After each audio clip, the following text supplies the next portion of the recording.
আজ আমরা যে বিষয় নিয়ে মূলত আলোচনা করব সে আলোচনার টপিক হচ্ছে জবানের হেফাজত করা। জবানে যদি হেফাজত না করা হয় দুনিয়া এবং আখিরাতে কি কি ভয়ানক আযাব হতে পারে সেই বিষয় নিয়ে মূলত আমরা আলোচনা করবো ইনশাআল্লাহ। আমার প্রিয় ভাইয়ারা, কথাটাকে আমরা চারটা ভাগে ভাগ করি। চারটা ভাগে ভাগ করা চাই। 1 নাম্বার, আপনি যে কথাবার্তা বলছেন সব কথার মধ্যে কল্যাণ রয়েছে। 2 নাম্বার হচ্ছে আপনি যে ধরনের কথাবার্তা বললেন সেই কথার মধ্যে কোনো কল্যাণ পাওয়া যায় না, অনার্থক কথাবার্তা বলা হয়। 3 নাম্বার হচ্ছে ভালো এবং খারাপ কথা মিশ্রণ করে কথাবার্তা বলা হয়। 4 নাম্বার হচ্ছে দুনিয়া এবং আখিরাতের মধ্যে কোনো লাভ পাওয়া যায় না, সেই কথাবার্তা আমাদের সমাজের মধ্যে বলা হয়, তাকে বলা হয় অনার্থক কথাবার্তা বলা। তবে মুমিন মুত্তাকিন যারা হবে তারা এই কথার মধ্যে থাকবে যে দুনিয়া এবং আখিরাত এবং যে কথার মধ্যে কল্যাণ পাওয়া যায় সেই কথাই মূলত মুমিন বান্দা এবং বান্দিরা বলবে। তাহলে আমরা কথাটাকে কয়টা ভাগে ভাগ করলাম? 4টা ভাগে ভাগ করলাম। এর ভিতরে কোন কথা বললে আল্লাহ সুবহানাহু ওয়া তাআলা আপনাকে মুমিন বান্দা বানাবেন, যে কথার মধ্যে কল্যাণ আছে সেই কথা যদি আমি আর আপনি বলি তাহলে আল্লাহ সুবহানাহু ওয়া তাআলা আপনাকে মুমিন বান্দার অন্তর্ভুক্ত বানাবেন। তাই আল্লাহ সুবহানাহু ওয়া তাআলা কোরআন কারীমের ভিতরে বলছেন, বান্দা শুনে রাখো, কাল কিয়ামতের কঠিন ময়দানে আল্লাহ সুবহানাহু ওয়া তাআলার কাছে দাঁড়িয়ে রব্বুল আলামিন প্রত্যেকটা জিনিসের হিসাবটি নেবেন। সেই কথা, সেই চিন্তা ভাবনা যে মানুষগুলো থাকবে তার কলবের ভিতরে থাকবে এবং অযথা কথা থেকে সে মানুষগুলো বিরত থাকবে। আরে আমি মালিকের সামনে অশ্লীল কথাবার্তাকে কিভাবে মূলত বলবো, সেই ভয় নিয়ে যে মানুষগুলো থাকবে আল্লাহ সুবহানাহু ওয়া তাআলা তাদের জন্য একটা সুসংবাদ দিচ্ছেন। কি সুসংবাদ?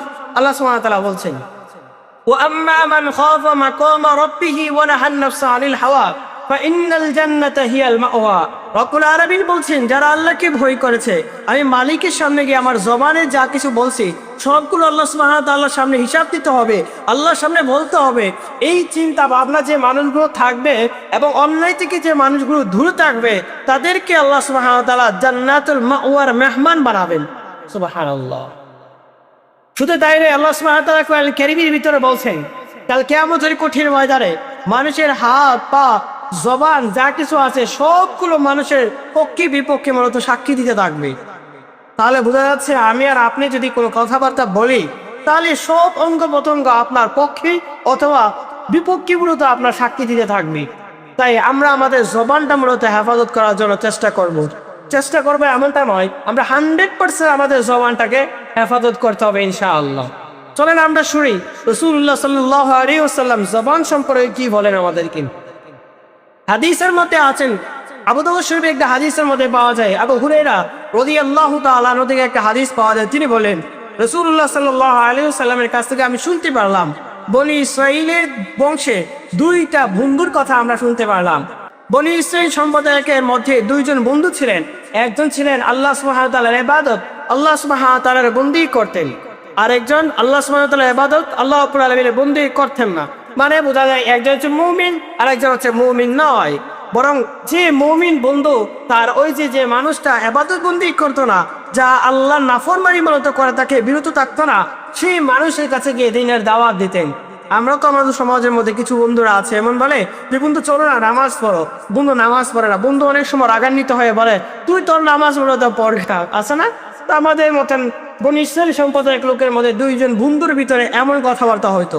তো 3 দিন যাবত এমন বলতে গিয়ে বললেন যে তোর নামাজ তুই গিয়ে পড়, কে তা আমি নামাজ কোনো কিছু পড়বো না, তোর হিসাব গিয়ে তুই আল্লাহ সুবহানাহু ওয়া তাআলার কাঠ গড়ায় দিতে হবে, তোর চিন্তা তুই মূলত কর, আমাকে নিয়ে মূলত তার পেরেশানি করতে পাবে না। রাগান্বিত অবস্থায় একদিন গিয়ে বললেন যে ইবাদত করেনেওয়ালা যে বন্ধুটা ছিলেন সে বলতে লাগলেন, যে ইবাদত করতো তাকে বলতেন যে আল্লাহর কসম আল্লাহ তোকে ক্ষমা করবে না এবং আল্লাহ সুবহানাহু ওয়া তাআলা তোকে জান্নাতও দিবেন না। কি বলে ফেললেন? আল্লাহর কসম আল্লাহ তোকে আল্লাহ মাফও করবেন না, অথচ আল্লাহ রাব্বুল আলামিন বলছে বান্দা শুনে রাখো, এই দুনিয়ার জমিনের ভিতরে কোনো মানুষ যদি অন্যায় করে অপরাধ করে আমি আল্লাহ সুবহানাহু ওয়া তাআলা বলছি তুবু ইলাল্লাহি তাওবাতান নাসুহা, যদি তোমরা তওবা করে ফিরে আসো আমি আল্লাহ মাফ করে দিই। আল্লাহ সুবহানাহু ওয়া তাআলা বলছেন লা তাকনাতু মির রাহমাতিল্লাহ, আমি আল্লাহর রহমত থেকে নিরাশ হও না। বান্দা যদি অন্যায় করো অপরাধ করো আমি আল্লাহ সুবহানাহু ওয়া তাআলা তোমাকে মাফ করে দেব, ক্ষমা করে দেব। কেননা আমি আল্লাহ সুবহানাহু ওয়া তাআলা হচ্ছে গফফার, আমি আল্লাহ হচ্ছে রহমান, আমি আল্লাহ হচ্ছে সত্তার, আমি আল্লাহ সুবহানাহু ওয়া তাআলা বসে আছি কিন্তু কখন আমার কাছে বলবো আমি আল্লাহ তোমাকে মাফ করে দেব। অথচ জবান দিয়ে কি বলে ফেলেন, আল্লাহর কসম আল্লাহ রাব্বুল আলামিন তোকে ক্ষমাও করবেন না, আল্লাহ সুবহানাহু ওয়া তাআলা তোকে জান্নাতও দান করবেন না। জবান কত বড় একটা জিনিস, গুরুত্বপূর্ণ একটা বিষয়, একেবারে খেয়াল করে দেখেন। রাসূলুল্লাহ সাল্লাল্লাহু আলাইহি ওয়াসাল্লাম বলেন, কিছুদিন পরে এই দুই বন্ধু পৃথিবীর জমিন থেকে মৃত্যুবরণ করলেন। হাসরের মাঠে উঠানো হলো। আল্লাহ সুবহানাহু ওয়া তাআলা বললেন, ওই ইবাদত করানোওয়ালা যে বন্ধু ছিলেন তাকে আল্লাহ সুবহানাহু ওয়া তাআলা বললেন, বান্দা তুই যে দুনিয়ার জমিনের ভিতরে তোর বন্ধুকে বলেছিলে যে আল্লাহ সুবহানাহু ওয়া তাআলা ক্ষমা করবেন না, মাফও করবেন না, আল্লাহ সুবহানাহু ওয়া তাআলাকে জান্নাতও তাকে দিবে না, তাহলে তুই কি জানিস না যে আমি আল্লাহ রহমান ছিলাম, গফফার ছিলাম, আমি আল্লাহ যে মাফ করে দিই? বান্দা তোর কত বড় তোর সাহস ছিল এমনটা যে আমি আল্লাহ সুবহানাহু ওয়া তাআলার পাওয়ার কি জানোস না? আমি মালিককে মাফ করে দিতে পারে, যাকে ইচ্ছা তাকে মাফ করে দিতে পারে। তোমাকে কে বলেছিলেন যে এই কথা বলার জন্য যে আল্লাহ সুবহানাহু ওয়া তাআলা তোকে মাফ করবেন না এবং আল্লাহ সুবহানাহু ওয়া তাআলা তোকে জান্নাতও দিবেন না? তুমি কি জানো না? তো আল্লাহ সুবহানাহু ওয়া তাআলা ওই নাফরমান মানুষটাকে বলবেন যে আসো, আমি আল্লাহ রাব্বুল আলামিনের জান্নাতের চাদর তুমি মূলত তোমার শরীরের ভিতরে দিয়ে জান্নাতে প্রবেশ করো। আর ওই যে মানুষটা তার জবানের হেফাজত না করার কারণে, জবানের মাধ্যমে আমার আল্লাহ রাব্বুল আলামিনের যে দয়া আছে, মায়া আছে, আল্লাহ সুবহানাহু ওয়া তাআলা যে ক্ষমা করতে দিতে পারে, এই কথা থেকে যে মানুষগুলো আলাদা হয়েছিলেন, যে ইবাদত করেন আল্লাহ বন্ধু এমন হয়েছিলেন, তাকে আল্লাহ সুবহানাহু ওয়া তাআলা বলবেন, যাও আজ তোমার ঠিকানা হচ্ছে জাহান্নাম, আজ তোমার জবানের কারণে তুমি মূলত জাহান্নামের ভিতরে প্রবেশ করো। আবু হুরায়রা রাদিয়াল্লাহু তাআলা আনহুর কাছে রাসূল সাল্লাল্লাহু আলাইহি ওয়াসাল্লাম যখন সাহাবীদের কাছে এই হাদিস বলেন, আবু হুরায়রা বললেন, রাসূলুল্লাহ সাল্লাল্লাহু আলাইহি ওয়াসাল্লামের কাছ থেকে এই হাদিস শোনার পরে আমি চিৎকার করে বলতে লাগলাম, আফসোস, মানুষের একটি কথা বলার কারণে, জবানের মাধ্যমে একটা অনর্থক কথা বলার কারণে আল্লাহ সুবহানাহু ওয়া তাআলা তার দুনিয়া এবং আখিরাত শেষ করে দিলেন, তাকে ধ্বংস করে দিলেন। এই হাদিস থেকে একটা কথা পাওয়া যায়, আমরা অনাত্মক একটা কথা বলার কারণে হাজার হাজার আমরা যে কথাবার্তা মূলত বলছি, আপনার আমার দুনিয়া এবং আখিরাত ধ্বংস হচ্ছে কিনা একবার ভেবে দেখা আমাদের উচিত। তো একটা কথার মাধ্যমে আমাদের দুনিয়া এবং আখিরাত শেষ হয়ে যেতে পারে। রাসূলুল্লাহ সাল্লাল্লাহু আলাইহি ওয়াসাল্লাম অপর এক হাদিসের মধ্যে স্পষ্ট ভাষায় বললেন, তিরমিজি শরীফের মধ্যে 2850 নম্বর হাদিসের মধ্যে পাওয়া যায়, জাবির ইবনে সামুরা রাদিয়াল্লাহু তাআলা আনহু থেকে একটা হাদিস পাওয়া যায়, তিনি বললেন, আমি রাসূল সাল্লাল্লাহু আলাইহি ওয়াসাল্লামের 100টা মজলিসের মধ্যে আমি বসার সুযোগ আমাকে আল্লাহ দিয়েছেন। আলহামদুলিল্লাহ, রাসূল সাল্লাল্লাহু আলাইহি ওয়াসাল্লামের মজলিস, দিনের মজলিসের মধ্যে 100টা মজলিসের মধ্যে জাবির ইবনে সামুরা বলছেন, আমি বসেছিলাম, রাসূল সাল্লাল্লাহু আলাইহি ওয়াসাল্লামকে লক্ষ্য করে দেখলাম, রাসূল সাল্লাল্লাহু আলাইহি ওয়াসাল্লামের সাহাবীরা যখন কথাবার্তা বলতেন, সাহাবীরা যখন কবিতা আবৃত্তি করতেন, নবী সাল্লাল্লাহু আলাইহি ওয়াসাল্লাম সব সময় মূলত চুপ থাকতেন। আর আমাদের সমাজের মধ্যে মাশাআল্লাহ অধিকাংশ মানুষগুলো এমন আছে, একটা মানুষ কোনো কথা বললেন, অথবা আলেম সমাজের ভিতরে আছে, এক হুজুর এক কথা বললেন, আরেক হুজুরের পক্ষ থেকে মূলত আরেক কথা বললেন, এই কথা বলে মূলত আমরা এটাকে তিলে তাল বানিয়ে ফেলি। মানুষের জবানে মূলত কোথায় হেফাজত থাকবে, এই হেফাজত থেকে আমরা মূলত দূরে চলে যাই। আমরা যদি চুপ থাকবো, রাসূল সাল্লাল্লাহু আলাইহি ওয়াসাল্লাম বলেন, মান সামাতা নাজাত, যে ব্যক্তি চুপ থাকবে সে নাজাত পেয়ে গেল, সেই কথা থেকে আমরা আলাদা হয়ে গেল। জাবির ইবনে সামুরা রাদিয়াল্লাহু তাআলা আনহু বলেন, রাসূল সাল্লাল্লাহু আলাইহি ওয়াসাল্লাম চুপ থাকতেন, কোনো কথা বলতেন না।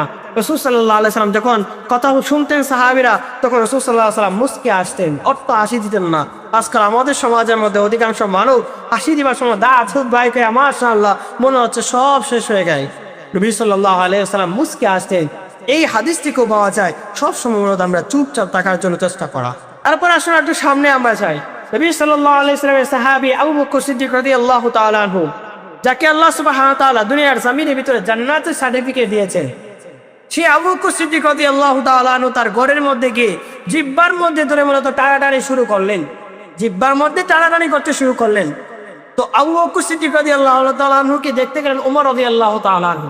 দরজা খুলে গিয়ে দেখেন আবু বকর সিদ্দিক রাদিয়াল্লাহু তাআলা আনহু জবানের মধ্যে যে জিহ্বা আছে, সেই জিহ্বা ধরে টানাটানি শুরু করতে লাগলেন।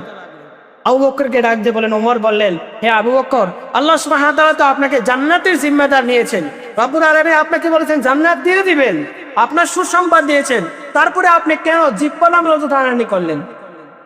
আবু বকর বলতে লাগলেন, ওমর, আল্লাহ সুবহানাহু ওয়া তাআলা এই জবানের হেফাজতের দায়িত্ব আল্লাহ সুবহানাহু ওয়া তাআলা আমাকে দিয়েছেন, যেন আমি মূলত জবান মূলত হেফাজত করি। যদি হেফাজত যদি না করে, আল্লাহ সুবহানাহু ওয়া তাআলার কাঠগড়ার মধ্যে কি জবাব মূলত আমি দিতে পারবো? এই জন্য আমি আমার জিহ্বা এটাকে ধরে ধরে মূলত আমি টানছি হেফাজতের জন্য। কি করে? অথচ আমরা কি করতে লাগলাম? কথা বলে এক অনার্থক কথাবার্তা বলে, যে কথার আমাদের কোনো প্রয়োজন নাই, অনার্থক কথা বলতে আবার বলি। অপর এক হাদিস রাসূলুল্লাহ সাল্লাল্লাহু আলাইহি ওয়াসাল্লাম থেকে পাওয়া যায়, নবী সাল্লাল্লাহু আলাইহি ওয়াসাল্লাম বলেন যে সারা অঙ্গ প্রত্যঙ্গগুলো আছে, যেমন আমাদের হাত বলেন, জ্ঞান, বুদ্ধি, মেধা, যা কিছু বলেন না কেন, চোখ বলেন, যত ধরনের অঙ্গ প্রত্যঙ্গগুলো আমাদের আছে, সেই অঙ্গ প্রত্যঙ্গগুলো আমাদের জিহ্বার কাছে, আমাদের জবানের কাছে সকালবেলা যখন আমরা ঘুম থেকে উঠি, নবীজি বললেন বনি আদমের কাছে যত সন্তানগুলো আছে সকলের কাছে অঙ্গ প্রত্যঙ্গগুলো বলতে লাগলেন যে সকালবেলা যখন ঘুম ভাঙে তখন বলেন, ভাই দয়া করে মায়া করে তোর জবানটা হেফাজত করিস। এই জবানের মাধ্যমে আমরা যত ধরনের অন্যায় অপরাধ করি, এই জবানের মাধ্যমে আমাদের হাতে দিয়ে অন্যায় করি, এই জবানের মাধ্যমে আমরা চোখ দিয়ে অন্যায় অপরাধ করি। তাই সকল অঙ্গ প্রত্যঙ্গগুলো জবানের কাছে গিয়ে বললেন, জবান দয়া করে মায়া করে আজকে চুপ থাকিস। অথচ আজকাল আমাদের সমাজের মধ্যে কথা বলি, আমাদের যে আকাবিরা ছিলেন, বুজুর্গরা যারা ছিলেন, তারা তো সারা দিন কি ইবাদত বন্দি করেছেন, কি কথাবার্তা বলছেন, তারা লিস্ট করতেন। একজন বুজুর্গ ছিলেন, তার নাম হচ্ছে ওয়াইল ইবনে খাইসাম। তিনি বললেন যে আমি এক সপ্তাহ থেকে আরেক সপ্তাহ পর্যন্ত কি করছি, আমি কি কথাবার্তা বলছি, সবগুলো মূলত লিপিবদ্ধ করতাম। এবং আমি যদি কোনো অন্যায় অপরাধ করে থাকি জবানের মাধ্যমে, আমি রাত্রের মধ্যে দাঁড়িয়ে দাঁড়িয়ে সারা রাত্র আমি ইবাদত বন্দি করতাম, আল্লাহ সুবহানাহু ওয়া তাআলার কাছে ক্ষমা চাইতাম। আজকাল আমাদের যুব সমাজরা মাশাআল্লাহ রাত্রির বেলা ইবাদত বন্দি করবে দূরের কথা, জবানের হেফাজত করবে দূরের কথা, রাত্রির বেলা মানুষের ঘুম ভাঙানোর জন্য মূলত পেরেশান হয়ে যায়। যুবকরা এখন দেখবে আর্জেন্টিনা ব্রাজিলে খেলার জন্য পেরেশান হয়ে যায়। অ্যাভেলেবেল আমাদের সমাজের মধ্যে আছে। আমাদের সমাজের মধ্যে যারা মূলত আমাদেরকে সৎ কাজে আদেশ দিবে, অসৎ কাজের মধ্যে বাধা দিবেন, সেই ধরনের মানুষগুলো আজকে আমাদের সমাজের মধ্যে যুবকদেরকে, ইয়ং জেনারেশন যারা আছে তাদেরকে অন্যায় অপরাধের জন্য মূলত তাদেরকে লালিয়ে দিচ্ছে, তারা যেন অন্যায় অপরাধ মূলত করতে পারে। এটা কোন কথা হতে পারেনি। আর্জেন্টিনা খেলা দেখবেন, ব্রাজিলে খেলা দেখবেন, রাত 2টা বাজে 3টা বাজে আপনি খেলা দেখবেন। আর একটা খেলা তো আপনি 1 ঘন্টা 1.5 ঘন্টার ভিতর হয় না, 3 ঘন্টা 4 ঘন্টা লাগিয়ে ফেলে একটা খেলা। আর এই খেলা যখন শেষ হয়ে যায় তখন আপনি বাজি ফুটাবেন, একটা মানুষের যে ঘুম ভাঙাবেন, কাল কিয়ামতের কঠিন ময়দানে আল্লাহ সুবহানাহু ওয়া তাআলার কাঠগড়ার ভিতরে আপনি কি হিসাব দিবেন? আপনি যে 3 ঘন্টা একটা নাস্তিকের, ইহুদিদের যে খেলাধুলো তা আপনি দেখেন, একটা ইহুদিকে মূলত আপনি বন্ধু তৈরি করেন, খ্রিস্টান যেটাকে আপনি বন্ধু তৈরি করেন। আমার মালিক তো আপনাকে বলছেন ইহুদি খ্রিস্টান নাসারাদেরকে বন্ধু রূপে তোমরা গ্রহণ করো না, তারা তোমাদের শত্রু। আর আমরা এই শত্রুদেরকে বন্ধুত্ব তৈরি করলাম, সারা রাত্র তার খেলা দেখলাম। কাল কিয়ামতের কঠিন ময়দানে আল্লাহর সামনে দাঁড়িয়ে প্রত্যেকটা সময়ের হিসাব দিতে হবে। এটা আপনি ভেবেছেন একটাবার? আবার মাশাআল্লাহ বোম ফুটাচ্ছেন, মাশাআল্লাহ আমরা দেখতে পেলাম বাজি ফুটাচ্ছেন, তারা বাটে বাজি ফুটাচ্ছেন। এগুলো যে ফুটে মানুষের ঘুম ভাঙলেন, কাল কিয়ামতের কঠিন সময়ে আপনি ভাইয়া কি বলবেন আল্লাহ সুবহানাহু ওয়া তাআলার সামনে গিয়ে দাঁড়ায়? নবী সাল্লাল্লাহু আলাইহি ওয়াসাল্লামের সাহাবা তারা মূলত তাদের জবানের হেফাজত করতেন। এজন্য আসেন, এক হাদিসের মধ্যে পাওয়া যায় উম্মে হাবিবা রাদিয়াল্লাহু তাআলা আনহা তিনি বলছেন সব সময় মূলত চুপ থাকবা, সব সময় চুপ থাকবা, জবানের হেফাজত করবা। যদি তোমরা জবানের হেফাজত না করতে পারো তাহলে তোমরা মূলত দুনিয়া এবং আখিরাত ধ্বংস হয়ে যাবে। শুধু তাই না, তিনি বলেন যদি কথা বলতে চাও তাহলে তোমরা বলবা সুবহানাল্লাহ, আলহামদুলিল্লাহ, ভালো ভালো কথা বলবা। তিনি বলছেন ভালো কথা বলো। যদি খারাপ কথা বলতে চাও তাহলে জবানটাকে চুপ রাখো, একদম মুখটাকে যেভাবে হক তোমার কন্ট্রোলে রাখা সেভাবে কন্ট্রোল রাখো। অথচ তিনি বলছেন ভালো কথা বলা, সুবহানাল্লাহ, আলহামদুলিল্লাহ, লা ইলাহা ইল্লাল্লাহ, আল্লাহু আকবার, আস্তাগফিরুল্লাহ, এমন বলে আপনি জিকির আজকার করা। অথচ আমাদের সমাজ মাশাআল্লাহ জিকির করবে দূরের কথা, আমার মালিকের নাম একবার স্মরণ করবে দূরের কথা, সারা দিন খালি গান বাজনা অবৈধ জিনিসপত্র মূলত আমরা ব্যস্ত থাকি। নামাজ পড়ছে অনেক মানুষগুলো গলি মসজিদ থেকে নামাজ পড়ছে, দোকানপাটের মধ্যে চলে গেলেন, গিয়ে বলছে আর এই পুকের বাড়ির ছেলেটা এমন এমন কাজগুলো বলছে। আর তোমার কে বলছে এই কথাগুলো বলার জন্য? ভাইয়া শুধু নামাজ পড়লেন, নামাজ পড়ে গিয়ে দোকানপাটের মধ্যে গিয়ে গীবত করা শুরু করলেন। জবানকে আপনি আল্লাহ সুবহানাহু ওয়া তাআলা হেফাজতের কথা বললেন, সেই হেফাজতটা আপনি কি করতে পারলেন বলেন? একটা বার তো আমি আর আপনি বুকে হাত দিয়ে বলতে পারবো না এই জবানটা মূলত আমরা হেফাজত করতে পারছি। বনি ইসরাইল সম্প্রদায়ের এক লোকের 2জন বন্ধুর কথা বললাম না, যে 2 বন্ধু একটা কথা বলার কারণে এই যে মানুষটা ইবাদত করতে না সেই মানুষটা জান্নাতি, আর যে মানুষ ইবাদত করছে সেই মানুষটা জাহান্নামে হয়ে গেল। শুধু একটা কথার কারণে আল্লাহ তাকে মাফ করবেন না, আল্লাহ সুবহানাহু ওয়া তাআলা তাকে জান্নাতও দিবেন না। তারপরে আসুন রাসূল সাল্লাল্লাহু আলাইহি সাল্লাম জবান সম্পর্কে কি বলেন। তিরমিজি শরীফের হাদিস 2616 নম্বর হাদিসের মধ্যে মায়া নবী সাল্লাল্লাহু আলাইহি ওয়াসাল্লাম বলেন জাহান্নামী মানুষ যারা জবান হেফাজত করবে না, তাদের পা গুলো থাকবে উপরে, মাথাটা মূলত নিচে থাকবে, আর এই অবস্থায় তাকে জাহান্নামের ভিতরে ফলিয়ে দেওয়া হবে শুধু জবানটাকে হেফাজত না করার কারণে। যে মানুষ জবান হেফাজত করবে না, রাসূল সাল্লাল্লাহু আলাইহি সাল্লাম বলেন কি, তার পাটা মূলত থাকবে উপরে, মাথাটা নিচে থাকবে, এই অবস্থার ভিতরে তাকে জাহান্নামের ভিতরে ফলিয়ে দেওয়া হবে। জাহান্নামের আগুন খুব ভয়ানক একটা আগুন, যে আগুন আপনি মূলত সহ্য করতে পারবেন না। এক হাদিসের মধ্যে রাসূল সাল্লাল্লাহু আলাইহি ওয়াসাল্লাম বলেন, তিরমিজি শরীফের হাদিসের মধ্যে 2408 নম্বর হাদিস, রাসূল সাল্লাল্লাহু আলাইহি সাল্লামের সাহাবী সাহল ইবনে সাদ রাদিয়াল্লাহু তাআলা আনহু, সাহাবীর নাম কি? সাহল ইবনে সাদ রাদিয়াল্লাহু তাআলা আনহু। আজকাল আমরা তো সাহাবীদের নাম পড়তেই পারি না, জানিই না আমাদের সাহাবীদের নাম। মেসি নেইমার যেমন বলে আমরা চিনি, সাহাবীদেরকে আমরা চিনি না তেমন ভাবে, সাহাবীদেরকে আমরা জবানের ভিতরে রাখি না, সাহাবীদেরকে রাদিয়াল্লাহু তাআলা আনহু যে বলতে হয় সেটাও মূলত আমরা জানি না। অথচ মেসিকে এতটা পছন্দ করে, আর মেসিকে পছন্দ করতে গিয়ে নিজের বাবাকে অস্বীকার করে ফেলে এক যুবক এমনও আছে, কতটা নিকৃষ্ট একটাবার ভেবে দেখেন। আবার আমরা ফেসবুকের ভিতরে দেখি, মেসিকে পছন্দ করতে গিয়ে বলেন মেসি আমাদেরকে খাবার খাওয়ায়, মেসি আমাকে ঘুম পাড়ায়, নাউজুবিল্লাহ মিন যালিক। আরে সাংবাদিক বলছেন তোমার আপন বাবা যে কি মেসি দামি বেশি? সে বললেন যে মেসি আমার আব্বা, মেসি আমার আব্বা। নাফরমান। যে বাবা তোকে জন্মদান করেছেন, যে বাবা মা তোকে 10 মাস 10 দিন মূলত লালন পালন করলেন, তোকে ছোট থেকে বড় করলেন, তুই সেই বাবা মাকে তুই ভুলে গেলে। আজ তোর কাছে এতটা ইহুদি খ্রিস্টান তোর কাছে এতটা আপন হয়ে গেলেন, সেই নাফরমান তুই একবার ভাবা উচিত যে যাকে তুই মূলত বন্ধুরূপে গ্রহণ করলে, তাকে নিয়ে কাল কিয়ামতের কঠিন ময়দানে তোর অবস্থাটা কেমন হবে। মেসি নেইমার ইমানদার না, তারা জাহান্নামে যাবে যদি ইমানদার যদি না হয়, যদি কালিমার ভিতরে যদি না আসে, যদি জাহান্নামী 100% যদি কালিমা যদি না আনে, তারা জাহান্নামী। আর এই জাহান্নামী মানুষের সাথে তোর হাসরের দিন কিভাবে দেখা হয়, আর তার সাথে এই হাসরের মাঠে এই জাহান্নামী মানুষের সাথে তোর হাসরের মাঠ হবে। তোর হাসরের মাঠে এই জাহান্নামী মানুষকে নিয়ে তুই কালকে আমাদের কঠিন ময়দানে আল্লাহর সামনে দাঁড়াবে কিভাবে, একবার ভেবে দেখা উচিত। রাসূলুল্লাহ সাল্লাল্লাহু আলাইহি সাল্লাম তিরমিজি শরীফের হাদিসের মধ্যে 2409 নম্বর হাদিসের মধ্যে পাওয়া যায়, নবী সাল্লাল্লাহু আলাইহি সাল্লাম বলেন, যে ব্যক্তি জবান তেমনতে হেফাজত করবে, জবানকে ব্যক্তি হেফাজত করবে, রাসূল সাল্লাল্লাহু আলাইহি সাল্লাম বলেন সে মানুষ মরবে আর জান্নাতের ভিতরে চলে যাবে। জবান যে মানুষ হেফাজত করবে, লজ্জাস্থানের হেফাজত করবে, রাসূল সাল্লাল্লাহু আলাইহি সাল্লাম বলেন সেই ব্যক্তি মরবে আর পৃথিবীর জমিন থেকে শেষ হবে তার মিশন, আর সেই মানুষটা কি করবে, জান্নাতের ভিতরে চলে যাবে। আমরা বলতেছিলাম যে রাসূল সাল্লাল্লাহু আলাইহি ওয়াসাল্লামের হাদিস, হযরত সাহাল ইবনে সাদ রাদিয়াল্লাহু তাআলা আনহু হাদিস আমরা বলতেছিলাম, তিনি বললেন রাসূল সাল্লাল্লাহু আলাইহি সাল্লাম বলেন যে ব্যক্তি দুইটা জিনিসের জিম্মাদার নিয়ে আসবে, এক তার লজ্জাস্থানে হেফাজত করে নিয়ে আসবে, দুই তার জবানের নিরাপত্তা নিয়ে আসবে, রাসূল সাল্লাল্লাহু আলাইহি সাল্লাম বলেন আমি তাকে জান্নাতে নেওয়ার জিম্মাদার হয়ে গেলাম। আরেক হাদিসের মধ্যে রাসূল সাল্লাল্লাহু আলাইহি সাল্লাম বলেন যে ব্যক্তি চুপ থাকবে সে ব্যক্তি নাজাত পাবে।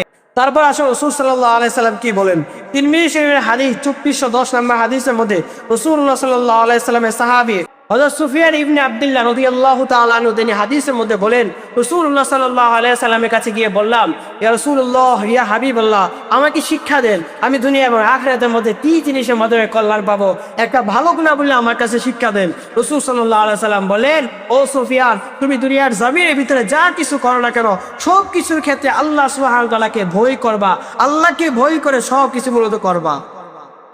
এজন্য আল্লাহ সুবহানাহু ওয়া তাআলা কোরআনুল কারীমের ভিতরে বলছেন, ইয়া আইয়ুহাল্লাযীনা আমানুত্তাকুল্লাহ, হে ইবাদতগত বান্দা বান্দিরা, হে আমার মুমিন বান্দারা, আল্লাহকে পুরোতো ভয় করো। ওয়াল তানজুর নাফসুম মা কদ্দামাত লিগাদ ওয়াত্তাকুল্লাহ, তোমরা যে আগামীকাল কি করবা, কি চিন্তা ভাবনা করবা, কি করতে চাচ্ছ, সব ক্ষেত্রে আল্লাহকে ভয় করো, আর করার পরেও আল্লাহকে ভয় করো।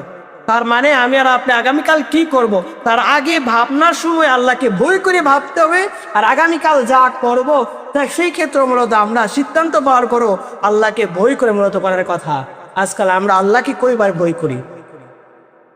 আমাদের সমাজের মধ্যে অনেক মানুষগুলো আছে আল্লাহর নাম একবারও জিকির করা হয় না সারাদিন। 50 বছর 60 বছর জিন্দিগির ভিতরে আমি আর আপনি আমার মালিককে মূলত চিনলাম না। মালিক যে ইবাদতের জন্য পাঠিয়েছেন সে কথাই আমরা ভুলে গেলাম। মালিককে আমাদেরকে জবানের নিরাপত্তার কথা বলেন সে কথাই মূলত আমরা ভুলে গেলাম। তো রাসূল সাল্লাল্লাহু আলাইহি সাল্লামের কাছে বললেন, রাসূল সাল্লাল্লাহু আলাইহি সাল্লাম বলেন আল্লাহকে ভয় করো, আর সর্বশেষ বললেন যে শুনো, যে জিনিসের মাধ্যমে দুনিয়া এবং আখিরাত শেষ হয়ে যাবে সেই জবানের হেফাজত করি। সুফিয়ান রাদিয়াল্লাহু তাআলা আনহুকে এই দুইটা শিক্ষা দিলেন। এক, আল্লাহকে ভয় করো। দুই নাম্বার হচ্ছে সুফিয়ান, আল্লাহ সুবহানাহু ওয়া তাআলার সামনে যে দাঁড়াতে হবে, আল্লাহর কাছে যে কথাবার্তা বলতে হবে, অন্যায় অপরাধ থেকে বাঁচার মাধ্যম হচ্ছে জবানটা হেফাজত করা। ও সুফিয়ান, জবানটাকে তুমি হেফাজত করি। তারপরে রাসূলুল্লাহ সাল্লাল্লাহু আলাইহি ওয়াসাল্লাম কি বলেন? রাসূল সাল্লাল্লাহু আলাইহি ওয়াসাল্লাম তিরমিজি হাদিসের মধ্যে পাওয়া যায়, নবী সাল্লাল্লাহু আলাইহি ওয়াসাল্লাম বলেন, যে মানুষগুলো তার জবানটাকে হেফাজত করবে না, আল্লাহ রাব্বুল আলামিন জাহান্নামের আগুন তার মুখের মধ্যে দিয়ে দিবে। মুখের মধ্যে তার আগুন দিয়ে দিবেন। ভাবেন, ওই হাদিসের মধ্যে বললাম না যে জাহান্নামের ভিতরে ফেলে দেওয়া হবে, আর এই হাদিসের মধ্যে রাসূল সাল্লাল্লাহু আলাইহি সাল্লাম বলেন তার মুখের মধ্যে আগুন নিক্ষেপ করা হবে। আবার এক হাদিসের মধ্যে রাসূলুল্লাহ সাল্লাল্লাহু আলাইহি সাল্লামের সাহাবী মুআয ইবনে জাবাল রাদিয়াল্লাহু তাআলা আনহু বলেন, ইয়া রাসূলুল্লাহ, ইয়া হাবিবাল্লাহ, আমি কোন জিনিসের মাধ্যমে দুনিয়া এবং আখিরাতের মুক্তি পাবো? সাহাবী বলে, ইয়া রাসূলুল্লাহ, কোন জিনিসের মাধ্যমে মুক্তি পায়? নবী সাল্লাল্লাহু আলাইহি সাল্লাম বলেন, ও মুআয ইবনে জাবাল, তুমি তোমার জবানটাকে হেফাজত করবা, কেননা এই জবানের মাধ্যমে যত ধরনের অন্যায় অপরাধ জুলুম অত্যাচার করা হয়, এই জবানের মাধ্যমে মূলত করা হয়। ও মুআয ইবনে জাবাল, তুমি তোমার জবানটাকে মূলত হেফাজত করবা। দিবানিশে আমাদের জবানটাকে কতটুকু হেফাজত করলাম? এই মসজিদের ভিতরে আসার পরে আমরা আমাদের জবানটাকে হেফাজত করতে পারি না। এই মসজিদ থেকে বের হওয়ার পরেও আমরা জবানটাকে হেফাজত করতে পারি না। আমাদের চিন্তা ভাবনাগুলো বলে দে জবানটাকে যে হেফাজত করার কথা, সেই কথাই মূলত আমরা ভুলে গেলাম। দিবানিশে আমরা যেন আখিরাতের কথাই মূলত আমরা ভুলে গেলাম। মৃত্যুবরণ করতে হবে, হায়াতে জিন্দেগি যে চলে যাবে, সে কথাই আমরা ভুলে গেলাম। আল্লাহর কাঠ করার ভিতরে যে দাঁড়িয়ে কথা বলতে হবে, আমরা হাত পাও যে আমার অঙ্গ প্রত্যঙ্গ গুলো আছে সবগুলো আল্লাহ সুবহানাহু ওয়া তাআলার সামনে কথা বলবেন, সেই কথাই মূলত আমরা ভুলে গেলাম। ভাইয়া, কেন ভুলে গেলাম? একমাত্র দুনিয়ার কারণে, দুনিয়া লোভ লালসার কারণে। এই জন্য রাসূল সাল্লাল্লাহু আলাইহি সাল্লাম বলেন, উম্মতারা, এই দুনিয়ার মায়া মহব্বত ছেড়ে আখিরাতের মায়া মহব্বত করো, জান্নাতের মায়া মহব্বত করো। জান্নাতের ভিতরে গেলে এই দুনিয়ার 60 বছর জিন্দেগি যা কিছু কষ্ট করলা সবগুলো তুমি মূলত ভুলে যাবা। আল্লাহ সুবহানাহু ওয়া তাআলা আমাদেরকে এই জবানের হেফাজত করা তৌফিক দান করুক। আমিন। আসসালামু আলাইকুম ওয়া রাহমাতুল্লাহি ওয়া বারাকাতুহু।